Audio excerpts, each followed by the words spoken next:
Hi friends, ఎలా ఉన్నారు? అందరికి గుడ్ మార్నింగ్. ఇప్పుడే న్యూస్ చూశాను.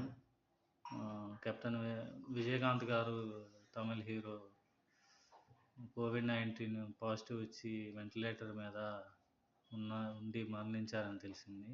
ఆయన ఇంక లేరు. ఆయన ఆత్మకి శాంతి కలగాలని మనస్ఫూర్తిగా కోరుకుంటున్నాను. డిఎండికే అధినేత. అందరూ రజనీకాంత్, సీనియర్ యాక్టర్ రజనీకాంత్ గారు, విజయ్ గారు, అందరు హీరోలు ఆయన ఇంటికి పోయి ఆయన ఆత్మకి శాంతి కలగాలని అందరూ కోరుకుంటున్నారు. నేను కూడా ఆయన ఆత్మకి శాంతి కలగాలని మనస్ఫూర్తిగా కోరుకుంటున్నాను. ఆయన చిన్నప్పుడు నేను చూసిన సినిమాలు, ఫేవరెట్ సినిమాలు ఆయనది కెప్టెన్ ప్రభాకర్ సినిమా చాలా బాగుంటుంది. మళ్ళీ మన తెలుగులో చిరంజీవి గారు ఠాగూర్ సినిమా చేశారు కదా, దాన్ని తమిళ్లో ఆయనే చేశారు, రమణ సినిమా. అది కూడా చాలా బాగుంటుంది.